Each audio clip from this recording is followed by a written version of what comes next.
Good day everyone. I am Mark Jason Ardale. I am Carl Joshua N. Quaresma. My name is Crystal Nadili N. Clopas. And I'm Aaron Jude Cortez. And this is Group 4 of Tejeros Convention.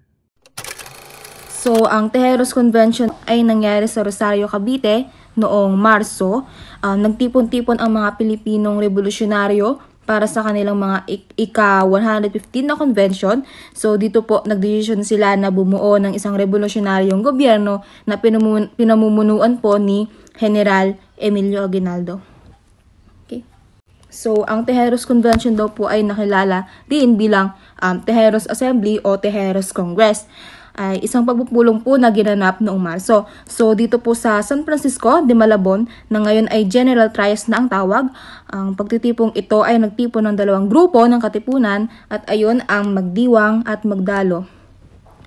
Ito ay naganap pagkatapos ng Imus Assembly. So sa convention po na ito isinagawa ang kauna-unahang halalan daw po para sa pagkapangulo at pagka-vice presidente sa mga kasaysayan noon ng Pilipinas. Pero tanging mga katipunas lang ang pinayagang bumoto.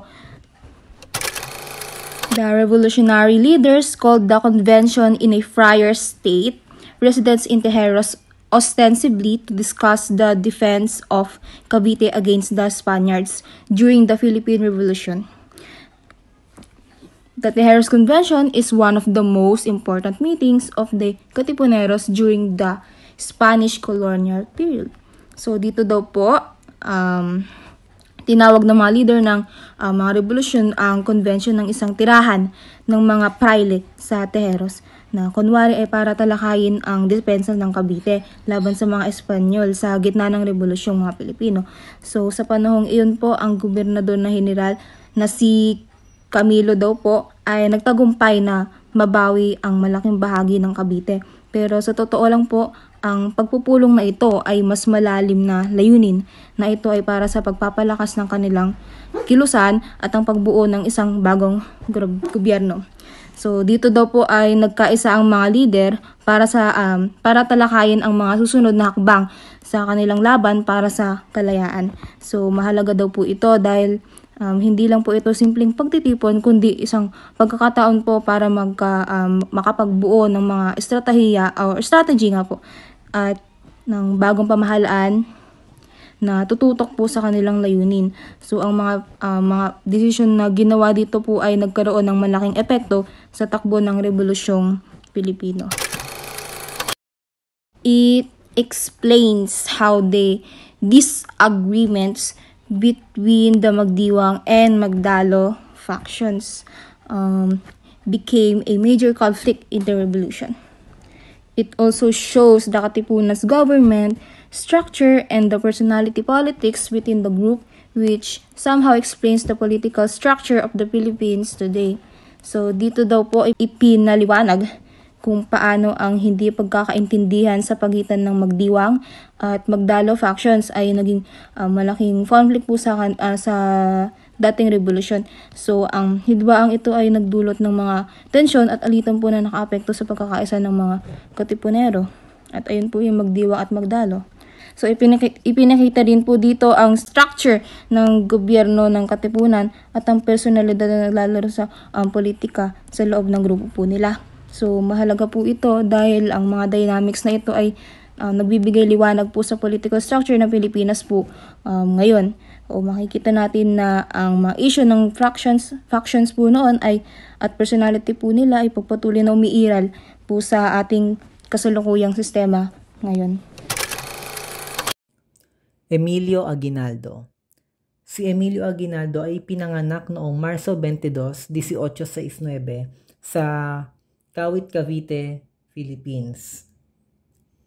Tinaguri ang miyong si Aguinaldo at siya po ang ikapito sa 8 anak. Ang kanyang mga magulang po ay may lahing Chinese at Tagalog. Namatay naman po ang kanyang ama na nagngangalang si Carlos nung 9 na taong gulang pa lamang po si Aguinaldo. Ang kanya naman pong ina na nagngangalang si Trinidad ay nabiyuda at ipinadala po siya sa Maynila upang mag-aral sa isang pampublikong paaralan. At Natalo din po ni Emilio Aguinaldo ang Spanish forces in several battles po. At kaya nga po dahil doon noong 1898 po ay nakamit ni Emilio Aguinaldo ang kalayaan ng Pilipinas mula sa Espanya. At siya po ay nahalal na unang pangulo ng bagong republika sa ilalim ng Kongreso ng Malolos. Pinamunuan din po niya ang digmaang Pilipino-Amerikano laban po sa paglaban ng US or United States sa kalayaan ng Pilipinas. At noong Pebrero 6, 1964 or February 6, 1964 po ay namatay si Emilio Aguinaldo sa atake po sa puso sa Quezon City, Philippines sa edad po na 74 or 94 years old. Magdalo Faction. Ang Magdalo Faction po ay isa po siyang faksyon ng Katipunan. Ang Magdalo Faction po ay isang revolusyonaryong organisasyon ng Pilipinas po na ang layunin or may layuning makamit ang kalayaan po mula sa Espanya noon pong Philippine Revolution, which is kabanata po or chapter po sa Cavite. Ipinangalan po ito kay Mary Magdalene, patrones ng Kawit, Cavite. Ito po ay yung Magdalo Faction po ay opisyal po siyang pinamumunuan ni Baldomero Aguinaldo. Ngunit po yung pinsan po niya, which is si Emilio Aguinaldo po, which is may sariling codename nga po ng Katipunan at yun po ay Magdalo. Siya po yung pinakatanyag or pinaka-famous po, pinakasikat pong pinuno po ng Magdalo Faction. Ang goal po ng Magdalo Faction po ay ang mapag-unite or mapag-isa po ang mga Filipino people laban po sa Espanya or against Spain po. Si Andres Bonifacio ay ipinanganak noong November 30, 1863. Namatay siya noong May 10, 1897 at Mount Puntis, Philippines. He was a Philippine patriot, founder and leader of the Nationalist Katipunan Society na nabuo noong 1892. Siya din yung nag-instigate ng Revolt of August 1896 laban sa mga Spanish. So, hindi tulad ni Jose Rizal na gustong ibigay yung kalayaan ng Pilipinas sa pamamagitan ng kanyang mga nobela at mga kwento. Kasi ang goal ni Rizal is ibigay yung kalayaan ng Pilipinas sa pamamaraang mapayapang kalayaan. So, pakikipag-usap sa mga Espanyol noon. Ngunit si Andres ay iba. Si Andres gusto niyang ibigay yung kalayaan ng Pilipinas sa pamamagitan ng pakikipaglaban at pakikipaghimaksikan at pag-aalay ng sarili para sa kanyang bayan. So, bata pa lamang kasi siya is talagang naramdaman niya na yung pagmamalupit ng mga Espanyol noon. Actually, nandun siya nung time na pinatay yung tatlong pare at sa totoo lang andun din si Rizal. Nasa isang lugar sila pero hindi pa sila magkakilala noon. So that's why nabuo kay Andres yung tapang na ipaglaban yung kanyang bayan laban sa mga Spaniards. So after a year, habang palaki siya ng palaki, is palupit yung ginagawa ng mga Espanyol noon. Kaya niya binuo yung Katipunan noong 1892. So after a year, lumaki yung Katipunan Society at naging estimated na bilang ng Katipuneri is 100,000. So, noong 1896, nag-lead na sila ng insurrection sa Luzon. So, ito. In August 1896, Bonifacio led the long-planned insurrection on Luzon. Yun. Sumugod na sila at kalaunan is nanalo naman sila laban sa mga Espanyol noon. Ito yung unang pagkapanalo ng Katipunero noon. But, he was forced to retreat to Montalban in the north. So, kabila ng kanilang pagkapanalo is maraming nabawian ng buhay sa mga Katipunero kaya na he was forced to retreat sa norte. So after nun, nalaman ni Emilio Aguinaldo, which is yung isa pang leader, na hindi na karapat-dapat na mamuno si Andres Bonifacio sa Magdiwang faction kasi nga marami ang namatay sa Katipunero. So nagpatawag ng Tejeros Convention and after that, parang hindi ginusto ni Andres Bonifacio yung naging result at gumawa siya ng sarili niyang grupo na lalaban sa mga Espanyol. So, naging conflict yon kasi hindi sila nagkasundo ni Emilio Aguinaldo. Kaya noong April 97, Aguinaldo had Bonifacio arrested and tried for treason. Namatay si Andres Bonifacio noong, May 10, 97 by a firing squad.